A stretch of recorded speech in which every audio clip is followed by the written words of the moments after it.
forecast. But here are the lower dew points from Boston north and west, getting a little bit higher, though, on the Cape, the South Coast, Block Island.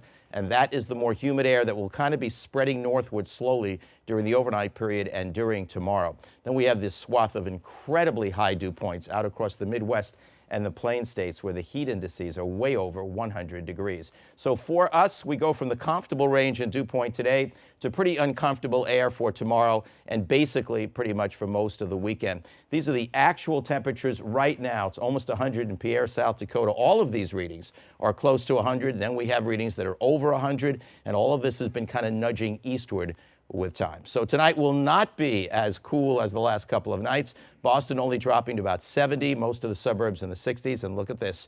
We have the potential to be about 95 for a high tomorrow. Building humidity as well. An approaching system from the north and west late day into the night gives us the chance of strong thunderstorms. Now, if we take a look at the timeline on all of this, there actually is a line right now moving across eastern Michigan. That'll probably weaken early tomorrow morning as it approaches the Berkshires, and then give us some cloudiness for part of the day. And if we have a lot of cloudiness, it would diminish the threat a little bit, but I think the sun's going to come out, and then late day into the night, at least in scattered locations, some strong thunderstorms are very likely. That threat should end late at night or early Saturday, but there is the possibility of a pop-up thunderstorm from northwest to southeast during Saturday, either at midday, afternoon, or early evening. Lesser, if any, threat at all for any storms on Sunday. All right, with that in mind, let's give you the 7 days ahead, and here's the way it shapes up. You know we have a hot weekend ahead. The most important thing is we're putting tomorrow in red because it's a potential weather impact day in part of our area late in the day into the night. Still a spot thunderstorm, and still could be a strong one if it happens on Saturday. So as you enjoy that day, still keep an eye to the sky. Still pretty hot weather for Sunday and Monday, and then some storms later Monday or Tuesday should usher in slightly more comfortable air following that. Heather and Ed? All right, let's take a look at your health now. And now that summer's in full swing, a whole lot of folks go barefoot. But here's a little-known infection fact that could put a damper on your fun. It's called creeping eruption. It just sounds awful, right? It's creeping eruption, and it's caused by coming into contact with hookworms or their eggs, which are left behind in dog and cat feces. It's rare in most parts of the United States because of deworming pets, but it can happen. And doctors say you'll know it if you have it. Basically, it's a really itchy blisters that present with a red, growing kind of snake-like rash. Okay. And it grows 1 to 2 centimeters every day. Again, very rare, but it's treatable. It is treatable. Doctors can prescribe an anti-parasite medication to get rid of it. The best prevention is to wear shoes and avoid any areas that you think could be contaminated. A new study finds most Americans want big changes for youth football. University of Lowell researchers found 95% of people think concussions and head injuries are a public health issue, and 65% see it as a major problem. 84% of women surveyed say, as a result, they don't think kids should play tackle football before the age of 14. It is being called a major medical breakthrough. Researchers have now created a new map of the brain. It reveals nearly 100 previously unknown regions. That may provide insight into how the brain develops in kids and offer clues into diseases like Alzheimer's and schizophrenia. Coming up, a New Hampshire police force loses its police dog. The plea from the department this afternoon. And a new GM recall to tell you about. The airbags and thousands of Chevy Impalas already on the road that might be ineffective. We'll explain that in a minute, but first we go to break. Let's take a look at the numbers on Wall Street, and everybody's down. The Dow down 18,517 at the end of close today.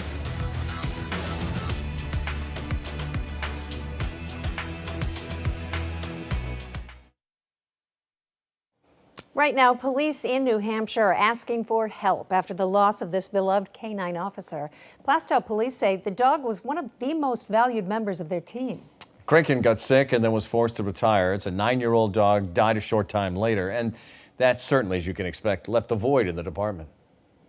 He developed cancer, and within a week, 2 weeks, he was gone, and it was pretty heartbreaking. Usually I hear the dog either panting in the back or barking, and it's just, you miss it. It's a void, right? He helped officers find missing people, wanted criminals, illegal drugs. The department is now trying to raise the $15,000 it needs to buy and then train a new police dog. And despite generous donations, the people have been generous. They say that they're still $5,000 short. To the economy now at 4:30. General Motors announcing the recall of nearly 300,000 vehicles. This recall focuses on 2009 and 2010 Chevy Impalas. GM says the airbags might not inflate in a crash. The auto giant says the front passenger seat frame can rub against the wiring of a detection sensor, and that damaged wiring could then cut power to the sensor and knock out the airbags.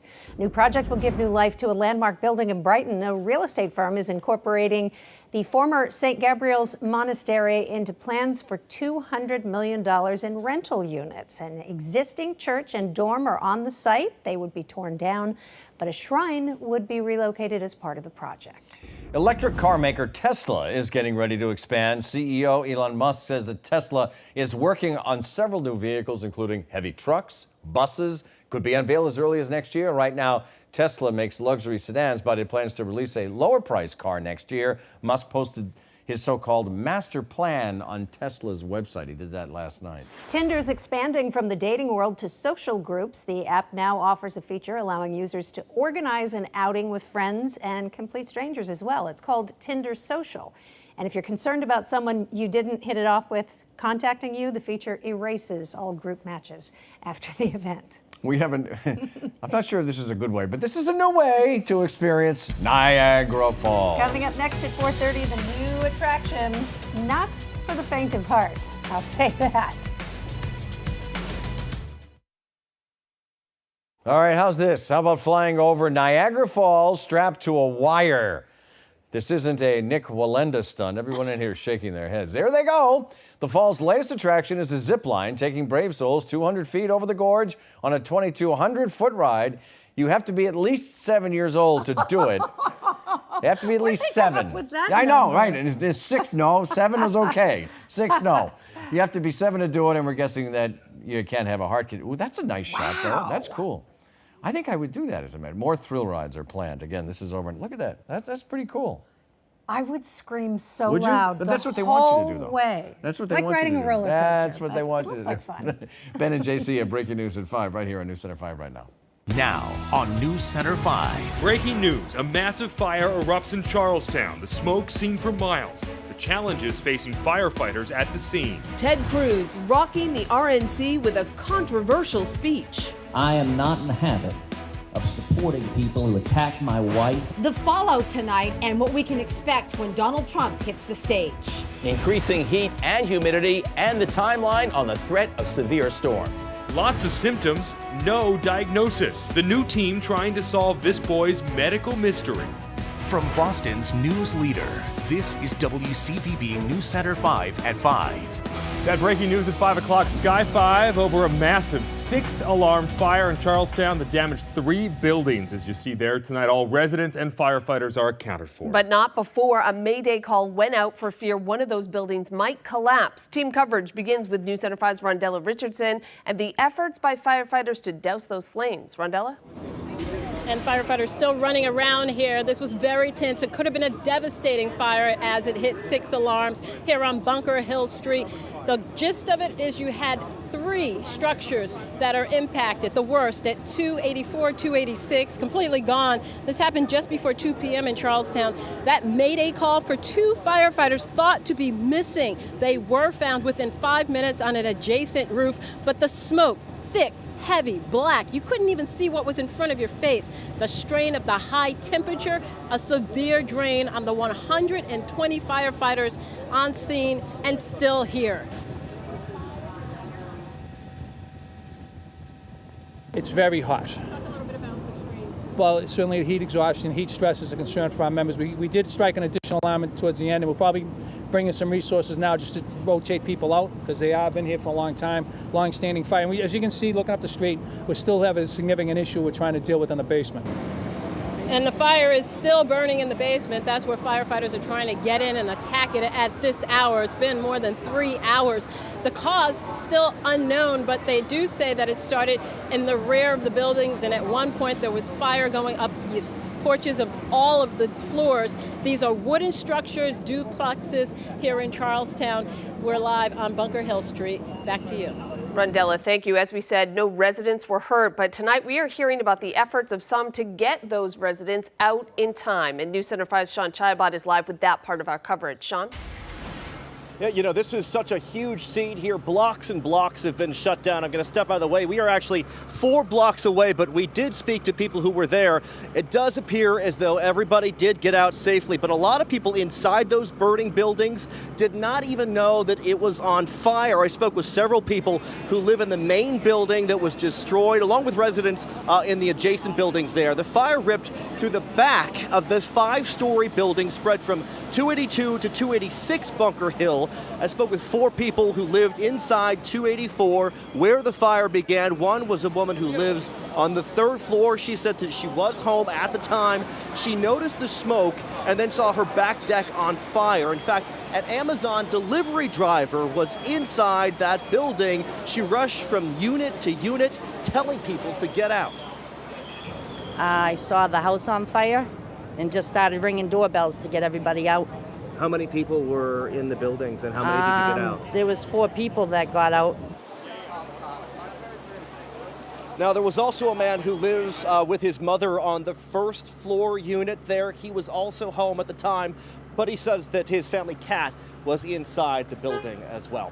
We're live in Charlestown. Sean Chabot, WCVB News Center 5. All right, Sean, thank you. The heat hindering efforts to fight that fire. And just wait, Harvey, you say it's going to get hotter tomorrow. Yeah, hotter tomorrow. And then behind us, notice the area with the brightest color is right here in New England for the most significant chance of scattered severe storms late day or into the evening tomorrow. Okay, so similar to what we saw Monday, perhaps? It's potentially, could be. So we'll be following that carefully. 89 right now in Boston, but it did make 90 degrees today, and it is still 90 degrees up in Lawrence, 92 in Hartford. Right now, you might say, well, okay, it was hot, but it was bearable for most of you because it wasn't humid yet. That's going to change, however, later on tonight and tomorrow. 101 right now in Pierre, South Dakota. A lot of heat around.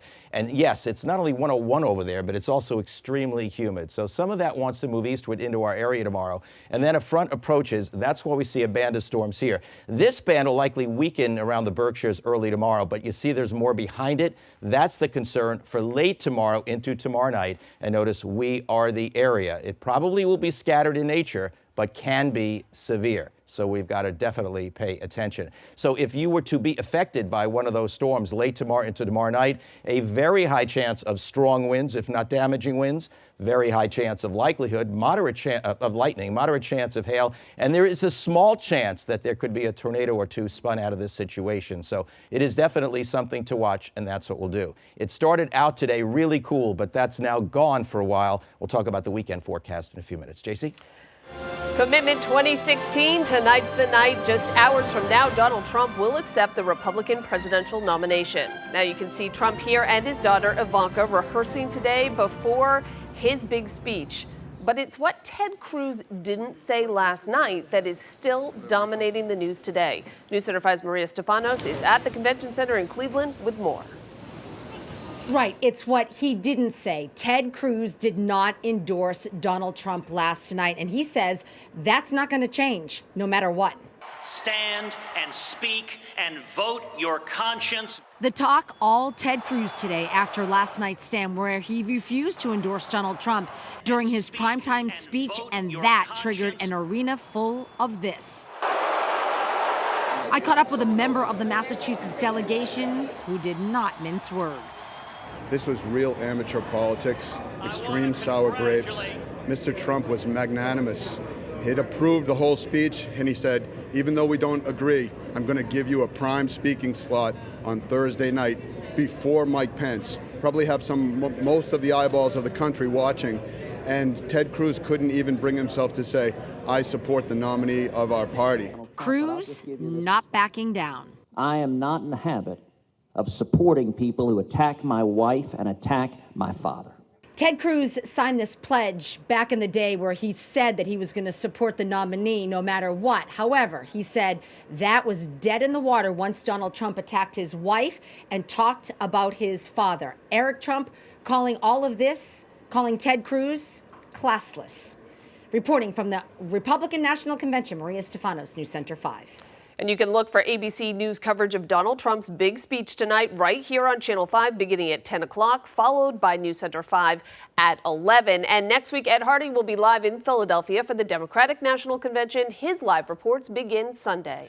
Right now, police in New Hampshire investigating a deadly shooting that claimed the life of a Lowell teenager overnight. News Center 5's David Bieniek is live in Lowell with what relatives and witnesses have to say this evening. David. Ben, a lot of pain inside this house in Lowell right now as the victim's family is still waiting for answers from police. Family members held on to one another for comfort this afternoon outside the home of 17-year-old Cole Kinney. Man, I love that kid. Dominic Lessier says Cole loved boxing and planned to become an electrician. Did he ever have any problems? Was ever getting in trouble? Never had any problems. He was a good kid. We went to the boxing gym together. Cole's family says they have no idea what he was doing last night, parked with some friends in an SUV along this back road in Derry, New Hampshire. Then I just kept on hearing a commotion going on outside. This neighbor, who lives right across the street, heard what at first sounded like firecrackers, then looked outside and saw 3 teenage boys and a body in the ditch. And the driver is the one I was really focusing on because he was getting out and he was giving the typical physical approach like, why is this happening to me? Another neighbor says he approached the teens. We kind of wanted to know what was going on, so we asked them a few questions like what happened. That neighbor says the teens told him the person who shot Cole took off running. Police searched the nearby woods throughout the night. Can't get into the specifics of that search other than it's the normal processing of a scene that occurs whenever there's a shooting death. Derry, New Hampshire police have not announced any arrests so far, but they do say at this point the general public is not at risk. Live in Lowell, David Bieniek, WCVB News Center 5. Former Pat star Aaron Hernandez back in court today with a new high-profile legal team. News Center 5's Sarah Conji is live in Plymouth with today's proceedings. Sarah. JC, that high-profile attorney, Jose Baez, and he says that Aaron Hernandez contacted him about taking on this case. Today in court, for the first time, we saw Baez making his appearance as lead counsel for the convicted killer, who is facing another trial for a double murder in Boston in 2012. Baez is from Miami, most recently known for representing Casey Anthony, a mother who was acquitted in the death of her toddler in a Florida case that made national headlines. Baez and his new team, which includes a Harvard law professor, say this is a strong case. Lawyers take cases for different reasons, but generally speaking, we believe everyone deserves a good defense, and it's certainly, I'm going to certainly do my best, and I think I've taken the first step, which is getting a strong team put together. Now, today's hearing was largely focused on some legal motions as well as officially making this new legal team part of Hernandez's representation.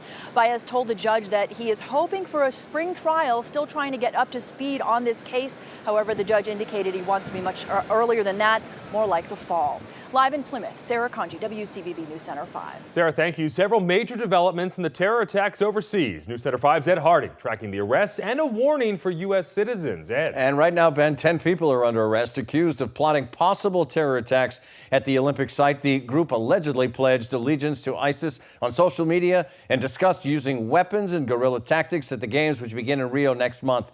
Investigators say the suspects are complete amateurs and ill-prepared, but even disorganized groups should be taken quite seriously. And to France now, where prosecutors revealed today that the truck driver who killed 84 people in Nice had help and had been plotting that attack for months.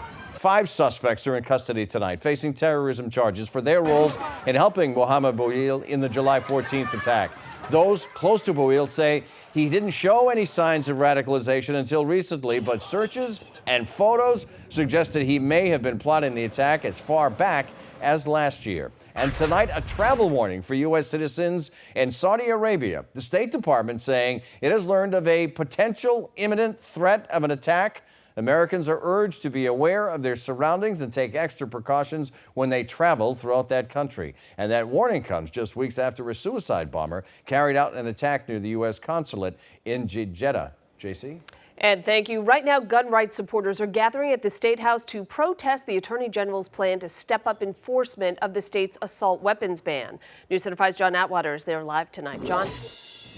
JC, pretty quiet so far. This rally just getting underway here at the State House. You see a couple dozen people here on the steps of the State House hoping to send a message to the Attorney General tonight. Now, the rally follows Attorney General Maura Healey's announcement that the state is stepping up enforcement of the assault weapons ban and similar so-called copycat assault weapons. It prompted a run on the weapons at gun shops around the state yesterday, and thousands have signed a petition asking the governor to step in, but he says that the Attorney General is well within her authority to enforce the ban. People here clearly not agreeing with the Attorney General. They're hoping their message is heard here at the State House this afternoon. Her office not commenting on this rally. We're live at the State House tonight. John Atwater, WCVB News Center 5. Time now to take a look at First Alert traffic. You're looking live at the Mass Pike, which seems to be moving just fine on this Thursday. Let's go to the maps, right? And take a look at 93 southbound. Typically a half-hour drive. Looks a little longer, and indeed it is. 36 minutes, Mass Ave to Route 3. Northbound is a typical drive, Upper Deck to Route 128 on 93.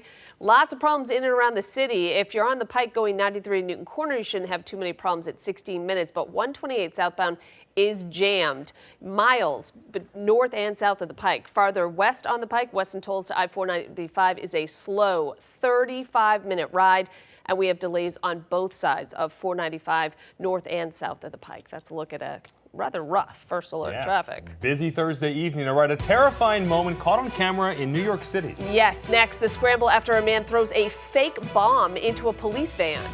Captured on cell phone. An autistic man's caretaker shot by police. Tonight, what that victim is saying from his hospital bed. At 5:30, a dispute over this banner hanging over Somerville City Hall, pitting the mayor against the police union.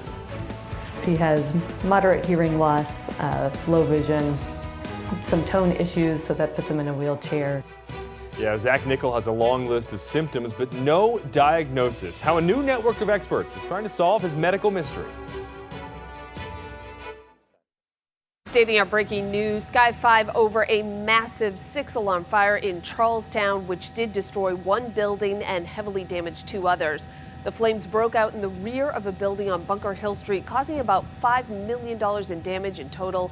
No residents were hurt. One firefighter was treated and transported to Mass General for evaluation.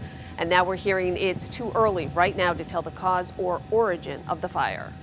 Breaking news, Roger Ailes, certainly one of the biggest names in the television business today, has resigned as chairman and CEO of the Fox News Channel, taking his place, at least temporarily, his boss, Rupert Murdoch, 21st Century Fox executive co-chairman. Ailes has been under fire since Fox News anchor Gretchen Carlson accused him of sexual harassment. Since then, others have made similar accusations, but Ailes continues to deny those claims. Word is he's getting a hefty payday on his way out the door. Dramatic video from New York City. Watch as a man tosses a fake bomb, here it goes, into a police van right there in Times Square. 2 officers inside sped off to a less crowded neighborhood, not knowing if it would explode. So they risked their own lives to get out of there. Police later found the suspect in an SUV and arrested him after he claimed to have a bomb strapped to his vest. The man who killed 3 Louisiana law enforcement officers emailed a self-described manifesto less than an hour before the shootings. Police say Gavin Long described his actions as a necessary evil, saying his goal was to change policing in America. The letter was sent to an Ohio musician who says he does not know Long personally.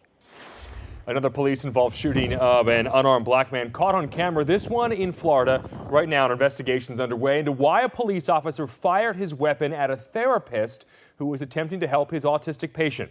Erica Tarantel has the story. Cell phone video capturing the moments right before the gun went off. 47-year-old Charles Kinsey is the man you see with the bright shirt, laying on the ground with his hands high in the air. Sitting at his feet, an autistic man Kinsey cares for. Take a listen as the assisted living therapist clearly identifies himself to authorities.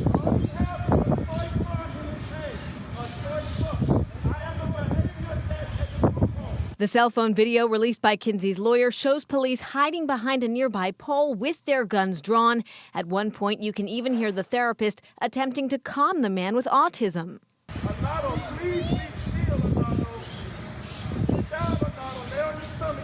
Video hasn't been released showing the shooting, but here's the scene after. Kinsey lying on his back, the autistic man being searched by police. Kinsey speaking from his hospital bed. When he hit me, I'm like, I still got my hands in the air. I say, no, I just got shot. And I'm standing there, I'm like, sir, why did you shoot me? And his words to me, he said, I don't know. Kinsey's lawyer full of outrage. There is no justification to shoot a man who's laying on his back and telling you that he's unarmed, that he's a mental health professional. North Miami police today speaking out, saying they're conducting an active and thorough investigation. We have witness statements. There was a gun. We had a 911 call with that same information. However, I want to make it clear there was no gun recovered. That police officer, as part of standard procedure, is on administrative duty, and the state attorney's office is investigating. Erica Tarantel, WCVB News Center 5. Now, your Storm Team 5 forecast with Chief Meteorologist Harvey Leonard. Well, left over from the recent cool, dry weather, 51 early this morning in Orange, but it did hit 90 today in Boston and Lawrence and Beverly, and 92 in Hartford. And of course, it's still pretty toasty out there in Boston right now, but the air is still pretty dry up here in the Boston area where the dew points are still low. Temperatures upper 80s and still low 90s, except 80 Hyannis, 74 Nantucket. But see the dew points? They're almost into the oppressive level down near the south coast and the Cape. That's going to work northward overnight into tomorrow, so it's going to be much more humid tomorrow than it was today. But great night again. Summer night, beautiful night for baseball. This time it's the Twins that are in. 85 degrees for the first pitch with a southwest wind 10 to 15. Tough to beat that. Warmer tonight. Going to drop to maybe 61 in Orange as opposed to the 51 in Boston. Probably doesn't even get down below 70 degrees. In terms of the high dew points, 70 above being oppressive. Look at this air from Detroit to Cincinnati, Chicago, St. Louis, and Minneapolis. Well, most of that's headed our way for tomorrow. So I don't know if we'll quite get to the oppressive range, but it's going to be a lot more humid tomorrow and hotter as some of this blistering heat starts to expand eastward. So tomorrow, mid-90s look like the average high temperatures from Boston, north and west, very similar all around with a southwesterly wind. Also, a late day or into the night thunderstorm. Might not be widespread, but any area that gets a thunderstorm could get a strong or a severe one in this type of a setup. And 90 or higher for most of Worcester County. Maybe the very highest elevations will be in the upper 80s. Upper 80s to low 90s south and west of Boston, and in the 80s on Cape Cod tomorrow, where the winds will get somewhat stronger in the afternoon. So keeping that in mind, for beach and boating interests, the risk of rip current tomorrow does become moderate down toward the south coast and the Cape. Look at these water temperatures now. 75 degrees, Buzzards Bay, 67 off the waters of New Hampshire, Maine, North Shore, and South Shore. Even on the beach, about 90 tomorrow, except closer to 80 or 85 down on the Cape and the islands.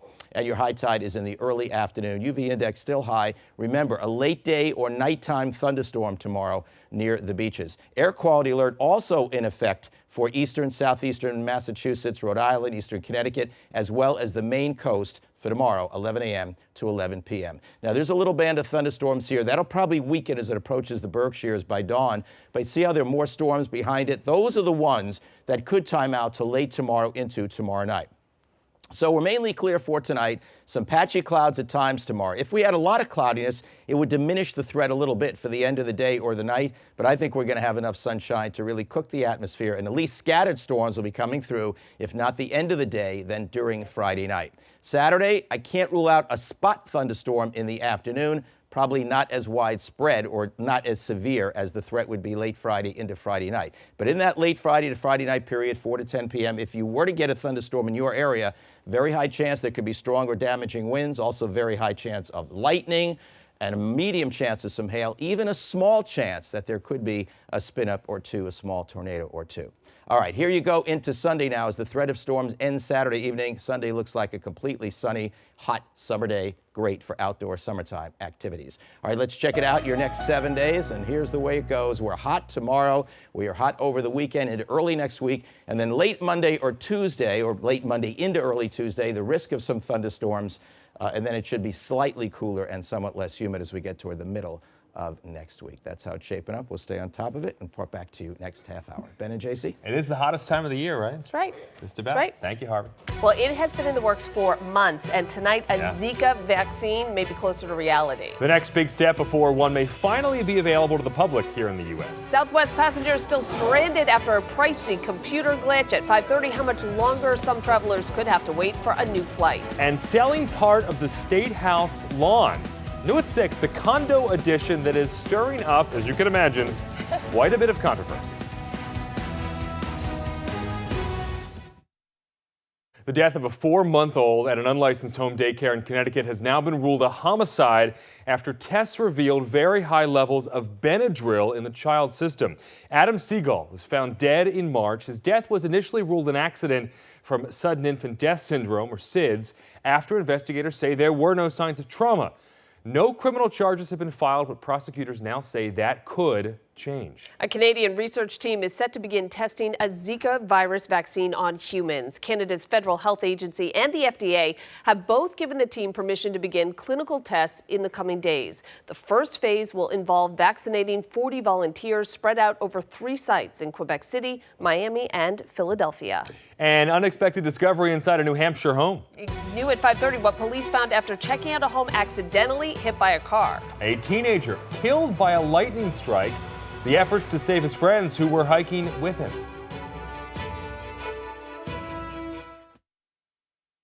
From Boston's news leader, this is WCVB News Center 5 at 5:30.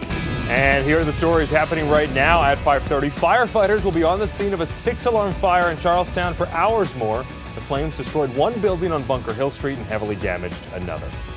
A shooting in New Hampshire has left a teenager from Lowell dead. Friends say they just don't know why 17-year-old Cole Kinney was parked along the road last night, and there are no word of any arrests. Aaron Hernandez back in court today, the first time with his new legal team. The former Pats player facing a second murder trial. He's already serving life in prison. Right now, a dispute over this banner hanging over Somerville City Hall is showing no signs of slowing down, pitting the police union against the mayor. Tonight, News Center 5's Todd Kiskiewicz speaks to the police chief directly about where he stands on the issue. The Black Lives Matter banner, hanging at Somerville City Hall for almost a year, is now causing controversy. The Somerville Police Employees Association is calling for Mayor Joe Curtatone to change the sign to read "All Lives Matter." The union writes in a letter to the city, "We strongly object to a public banner sponsored by the city that paints police officers as the killers of innocent citizens of color." Mayor Curtatone's office says he's unavailable today, so the city brought out the police chief to address the controversy. You know, the mayor has been nothing but a staunch supporter and is a staunch supporter of the police department. You know, I know he's also a staunch supporter of human rights. If the mayor feels that that sign makes people in our community feel safer, feel more engaged with the police department, then I'm 100% behind it. Mayor Curtatone's office issued a statement from him, saying in part, "The city of Somerville stands against all violence and all injustice, which is why a Black Lives Matter banner hangs at City Hall, and why a banner in honor of the slain officers is hanging at Somerville Police Headquarters." The mayor arranged for that banner to be put up shortly after the ambush in Dallas that took the lives of 5 police officers. The mayor making it clear he supports both his police force and the BLM movement. So the bottom line is that sign is neither changing nor coming down. Reporting in Somerville, Todd Kiskiewicz, WCVB News Center 5. All right, a spectacular day out there once again. Pretty hot, though. 88 degrees still at Channel 5 here in Needham. Beautiful evening, though, in downtown Boston. Harvey, the humidity, though, is headed back our way, and some storms, too, right? Yes, and even more heat. 89 in Boston now, but we did touch 90. Look at the heat out west. So it's going to be about 5 to 7 degrees hotter tomorrow than it was today, and it will be noticeably more humid. Air quality alert for tomorrow, Connecticut, Rhode Island, Eastern Mass, Southeastern Mass, as well as the coast of Maine. And then we're following some storms. These will weaken, but these could affect us tomorrow afternoon or tomorrow night. Severe weather threat is greatest in our area tomorrow, so we have to definitely keep our eyes to the skies later tomorrow into tomorrow night. If you were to get a storm, very high chance of strong winds and lightning, medium chance of hail, even a small chance there could be a small spin-up or two. We'll let you know about the weekend in a few minutes. Thank you, Harvey. A major drug bust in Lynn. Crack cocaine, 4 pounds of marijuana, several guns, and nearly $7,000 seized from an apartment at 72 Mall Street. 20-year-old Moises Cascato and 4 others were arrested for drug trafficking and gun charges. New at 5:30, New Hampshire officials discovered a secret room in a Salem home hiding a marijuana growing operation. And it all started when an elderly Methuen man accidentally backed into the home on North Main Street. The fire department came to conduct a safety check of the house, where they found a false wall in the basement. The Methuen man's son says his father was thrown to the back of the truck. He was just horrified. They could see it. He was just like, he was pinned back in the seat, so we had to pull him back down. That driver is okay. Officials say no one was at the home when firefighters arrived. They found 12 marijuana plants and equipment commonly used to grow the drug. Charges, though, have not yet been filed. Southwest Airlines tonight still dealing with a backlog after computer problems caused hundreds of cancellations and delays last night. This was the scene at Logan this morning. Crowds waiting in line for as long as 4 hours, if you can believe that, to rebook their flights. We spoke with one passenger who spent the last 24 hours in 3 different airports, sleeping on benches, and he's still trying to find a way to get home to South Carolina.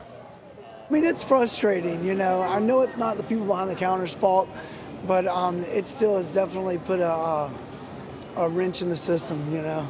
We're trying to get home after a vacation, and it's definitely an extended stay. He seems remarkably cool for having gone to 3 different airports, right? Southwest says nearly 700 flights were canceled yesterday, 450 more canceled today. As it works to get back on track, it's got to sort out those planes, get them back to where they're supposed to be. The airline issued an apology to passengers today and warned people to expect, longer than usual waits.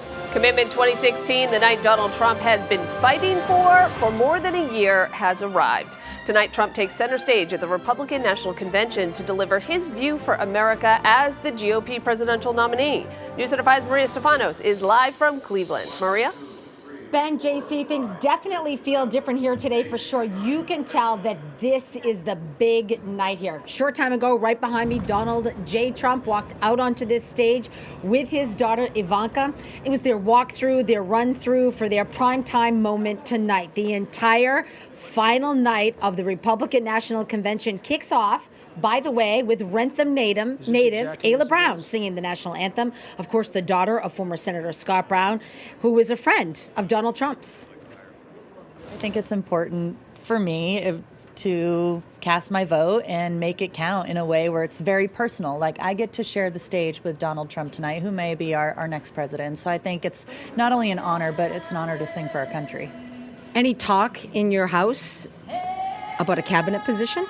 I think that would make my dad really, really happy just to be involved on the Trump team in any capacity, whether it be a cabinet position or something else. I think it would just be an honor for him, so we'll see.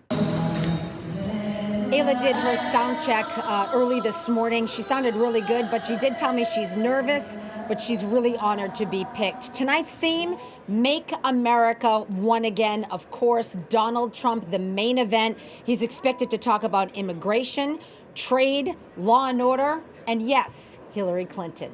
Reporting live from the Republican National Convention in Cleveland. Back to you guys. And Maria, of course, we have special ABC News coverage of Donald Trump's big speech tonight, right here on Channel 5. Coverage begins at 10 o'clock. It's followed by Maria's coverage on News Center 5 at 11. Time now to take a look at First Alert traffic. You're looking live at the Mass Pike. Does look a little bit slower westbound than it did in the last half hour. Let's go to the maps, and we go to 93 southbound, which was over a half hour, and it still continues to be a long ride. Mass Ave to Route 3, northbound 27 minutes, upper deck to Route 128.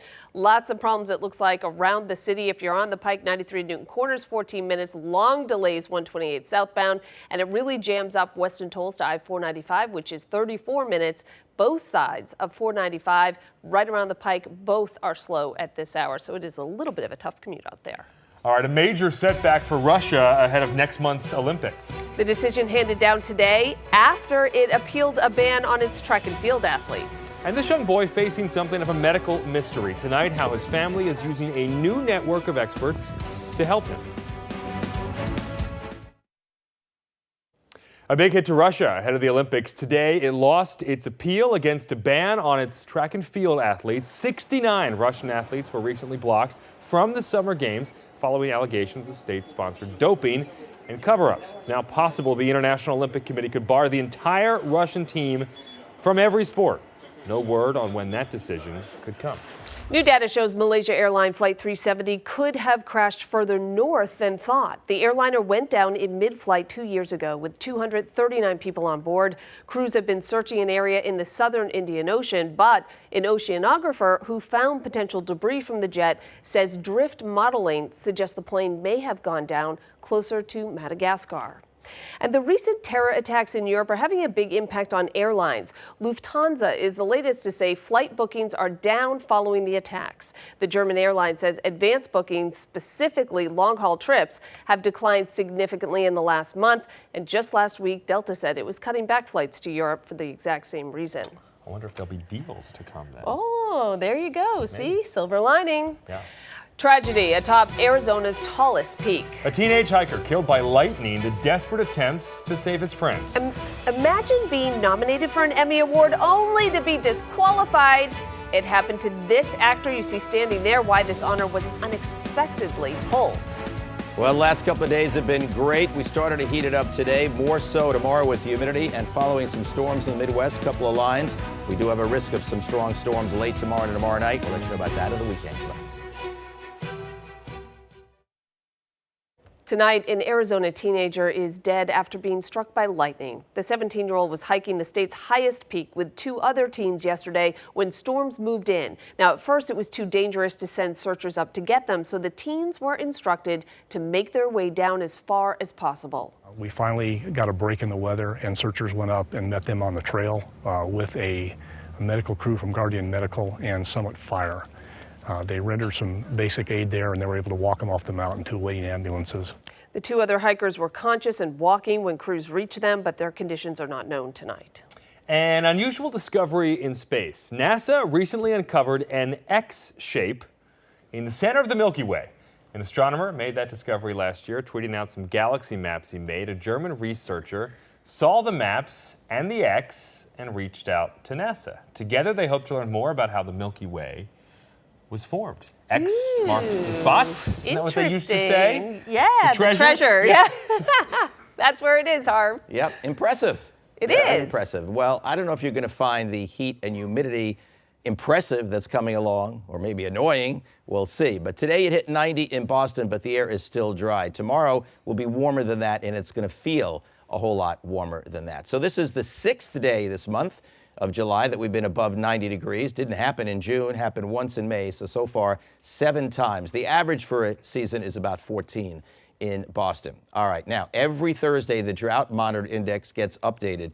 You know all of the area has been at least dry, but now we have moderate drought conditions where you see the beige, and then when we get into that tan color, that brown color, that is really more significant. So it's considered severe drought conditions. And when you look at the deficit now in precipitation since the beginning of the year, over 5 inches in Boston, 7.5-inch deficit in Worcester. And of course, the problem we have this time of the year is even when we get storms, more often than not, they are localized. They're not necessarily widespread. You know, one town can have some localized flooding, and the next town can just miss the thunderstorm completely. This is the relative humidity right now, so it is very low, which means the dew points are low also, upper 40s and low 50s. That's here, but when you get along the New England south coast, notice the spike in the dew points into that 65 to 70 degree range, which is actually very uncomfortable. That more humid air will start to build northward overnight and will be reaching the rest of the area tomorrow. The real intensely humid air, as well as intensely hot,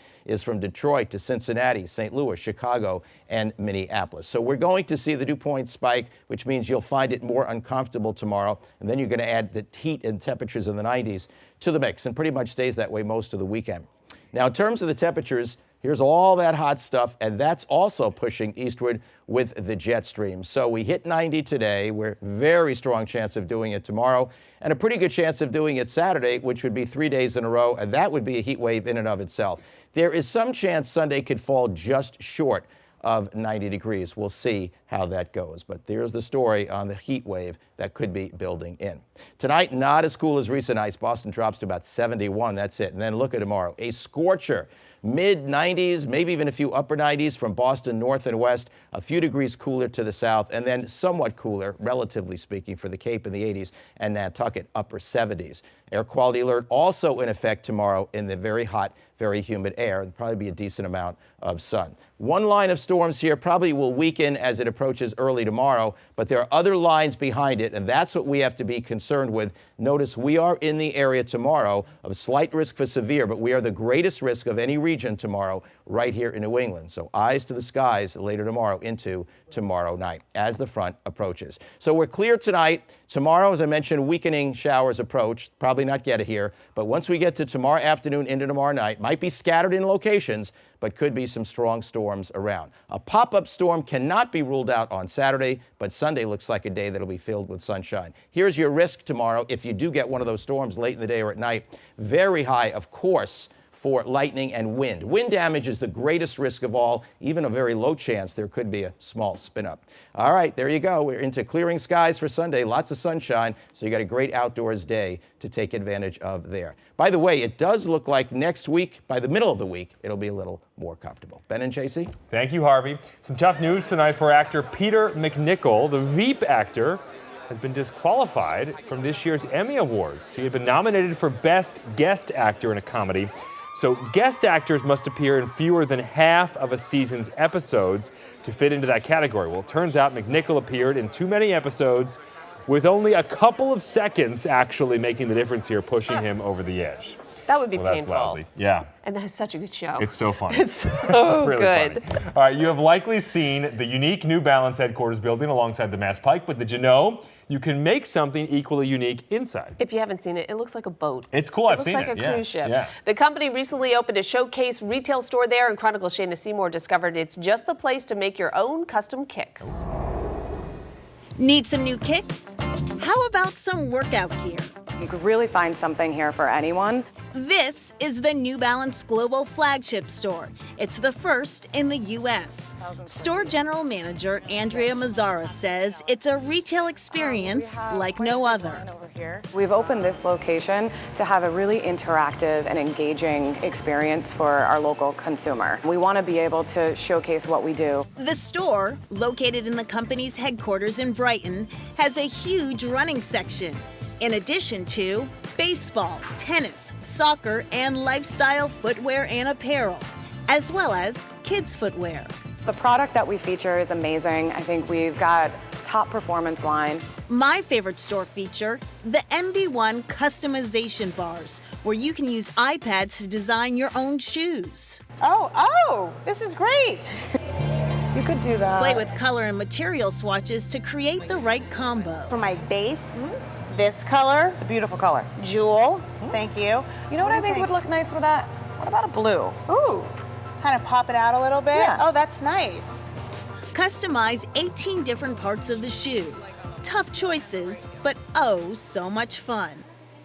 I've seen them. They look good. The cost of those custom shoes, though, from $149 to $189. Yeah, Shayna shows off the final product tonight on Chronicle. Plus, inside a bar arcade in Salem, a celebrity chef's new sushi spot, and a workout that's kung fu, dance, and boxing combined. What's new for July? Chronicle 7:30. All right, tomorrow's Friday. You know what that means? Woo! It's free and it's fun. Enjoy special deals at Boston Harbor Islands National and State Park, Arnold Arboretum of Harvard University, New Bedford Whaling Museum, Cape Cod Museum of Art, Pilgrim Hall Museum, the Eric Carle Museum, love the Eric Carle books, by the way, Fruitlands Museum, and the Museum of Russian Icons. Free Fun Fridays run all summer long, brought to you by the Highland Foundation. For more information, log on to WCVB.com and click on Community. Still ahead tonight, the young boy is a medical mystery. How his family is using a new network of experts to help him. Heather. And then tonight at 6, we continue to follow that breaking news in Charlestown, where firefighters are still on the scene, battling a 6-alarm fire. At least 3 firefighters have been taken to the hospital. New at 6, we are hearing from gun rights supporters rallying the State House to protest the Attorney General's plan to step up enforcement of the state's assault weapons ban. Plus, selling part of the State House lawn? The condo edition that's stirring up controversy. All at 6. All right, what would you do if your child had a rare disorder but no one could tell you what caused it? A Middleton family has spent years seeing experts desperately trying to just get a diagnosis for their son. News Center 5's Heather Unruh explains how they might finally get an answer. 7-year-old Zach Nickel lights up around trucks and all things electronic. You can see it in his eyes, but he can't tell you his likes. He's able to make noise, but he's not able to speak yet. And he can't breathe without a trach. Zach has many challenges. He has moderate hearing loss, low vision, some tone issues, so that puts him in a wheelchair. And what frustrates Mom most is doctors can't explain why. And it's challenging for me to always think maybe there's something we could be doing that would help him if we had a diagnosis and maybe could explain things better. Zach is a medical mystery. The question we also get from any adult is kind of like, well, what's his diagnosis? Like, we don't have one. Like, what do you mean you don't have one? It's like, we don't have one. It's, it's not for lack of looking. We're pretty confident that what he has is something that really is unique. Dr. David Sweetser and the nation's top geneticists are trying to crack the code. Zach's case being investigated by the Undiagnosed Disease Network. These are the most challenging patients that are in the medical system. Based at Harvard Medical School and funded by the National Institutes of Health, the UDN pools experts from 7 top clinical sites across the country. Dr. Sweetser believes they'll solve Zach's case. Generally, when you see somebody who has unique physical features as well as other congenital abnormalities, it's extremely likely that there's an underlying genetic cause for it. Using the most advanced genome sequencing to look for irregularities, they're studying the genetic blueprints of Zach and his parents. They've already found something unusual. This variant that we saw was what we call a de novo variant. And these are pretty rare that we find something that's brand new in a child that we don't see in either of the parents. And Sweetser suspects skin samples will reveal more. Zachary, where we were really suspicious that he had a connective tissue disorder, the fibroblast, a very valuable source of material that we can study. For us as a family, we just like to be able to know, like, if it gives us better answers about how we can better take care of Zach. Also, is it something that we could pass on to our other kids that we haven't had yet? As you might imagine, that's something they're particularly interested in knowing. Later this month, Dr. Sweetser will present Zach's case to the UDN's National Steering Committee. That means 100 of the most premier geneticists in this country will begin weighing in. They have solved other medical mysteries. Hopefully they can find the answers the Nichols so desperately need. Yeah, let's hope they get an explanation. Thank you, Heather. Parents want answers. Yes. Coming up, a local study shedding new light on concussions, the sport most Americans now don't want their children to play. Yeah, News Center 5 at 6 starts right now. Now on News Center 5. Raging inferno in Charlestown, smoke visible for miles, the challenge for firefighters, and the people burned out of their homes. One day after rocking the RNC, Ted Cruz reveals why. I am not in the habit of supporting people who attack my wife. The fallout tonight and what we can expect when Donald Trump hits the stage. Increasing heat and humidity and the timeline on the threat of severe storms. Iconic State House property for sale. The controversial proposal that would benefit $1 million condos. From Boston's news leader, this is WCVB News Center 5 at 6. Breaking news, Sky 5 over a dramatic scene. A 6-alarm fire ravaging 3 buildings in Charlestown. And our camera on the ground capturing this firefighter, one of 3 taken to the hospital to get checked out. No residents reported injured there, but the smoke from that fire so thick it could be seen on weather radar. There were some very scary moments. A Mayday call actually went out. The firefighters were located. We have live team coverage beginning right now with News Center 5's Rondella Richardson. Rondella. A total of 3 buildings here impacted, 1 totally gone. 3 firefighters, as you say, transported to the hospital. 120 were on scene at the height of this. The fire started just before 2. There was a fear of collapse, a distress call, all adding to the tension. The fire escalated very rapidly. There was a little bit of wind. The fire escalated very rapidly. There was a brief period of time that we had 2 firefighters on account for. D2, do you have a Mayday there? We have a mayday, a confirmed mayday. A mayday call for the two firefighters came as thick black smoke made it impossible to see the firefighters who were actually safe on an adjacent roof. Red 1 to Red Engine 3. They come out of the building. Members have been located. Water, ice, and cool towels in high demand as the firefight and brutally hot temperatures made a bad situation worse. It's very hot. Well, certainly heat exhaustion, heat stress is a concern for our members. We did strike an additional alarm towards the end, and we'll probably bring in some resources now just to rotate people out. It started in the rear of the building at number 284 and 286. They are 4-story wooden duplexes. This job is a difficult job, and you know, very proud of the work that the Boston Fire Department has done. This is the cleanup phase right now. Mayor Walsh reminding residents that they can always call 311 for any information or extra services. At this point, we're not certain how many residents will be displaced, but they shall be displaced from those 3 residences, and at this point, still no cause. We're live in Charlestown. Rondella Richardson, WCVB News Center 5. And take a look at this viewer video capturing the huge flames and thick black smoke. Residents arriving home stunned at that damage. Our coverage continues with News Center 5's Sean Chaibo. I spoke to some of them. He is live on the scene right now. Sean? And I spoke with about half a dozen people who live inside those 3 affected buildings. They are just absolutely devastated. I am also told that there were several people who were inside those buildings who did not even know that their buildings were on fire. I saw the house on fire and just started ringing doorbells to get everybody out. How many people were in the buildings and how many did you get out? There was 4 people that got out. Jen Martin was delivering Amazon packages when the 5-story building she was in caught fire. As residents rushed outside, a boom, the sound of something exploding. There was an explosion. That made people run for cover. Others ran to see the fire, jumped from one building to at least 2 others.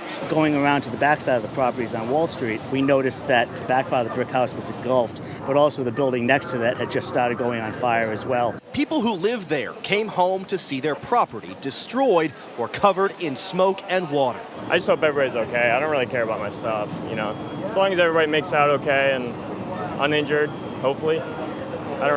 My stuff's irrelevant at this point.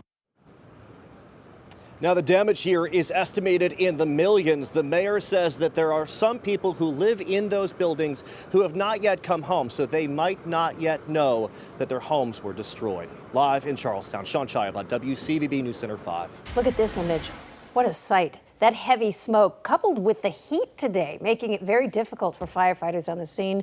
Storm Team 5's Harvey Leonard is joining us now, tracking that heat and humidity for tomorrow and the threat of some potentially severe storms, Harvey. Yeah, you're right on all counts, Heather. They were battling 90-degree heat today, and look how hot it is in Dallas, Kansas City, Nashville, Tennessee, Pierre, South Dakota. It will be hotter tomorrow, and some of the very humid air in the Midwest will also reach us tomorrow, which was not here today. Air quality alert goes into effect for most of our area for tomorrow. And then we're watching a couple of lines of storms. So the threat seems to be late tomorrow afternoon into tomorrow night. Notice we're in the area with the greatest risk of severe storms. They're likely to be scattered, but where they occur, very high chance of strong winds and lightning, medium chance of hail, and even a small chance there could be a small spin-up or 2. 4 to 10 p.m. tomorrow seems to be the peak time to watch out for. The weekend forecast in a few minutes. Ed? And we're following breaking news from Bill Ricca tonight, where an SUV struck a 14-year-old on a bike.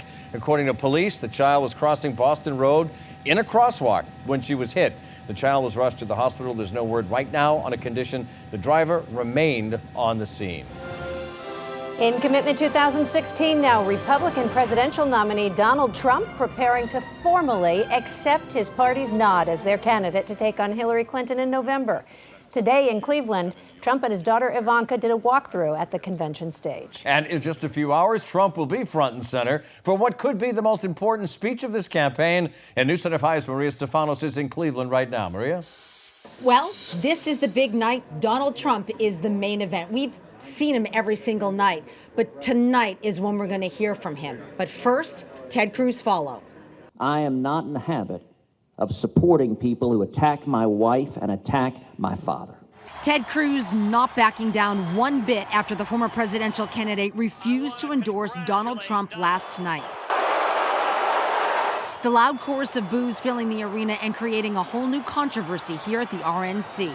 This was real amateur politics, extreme sour grapes, Mr. Trump was magnanimous.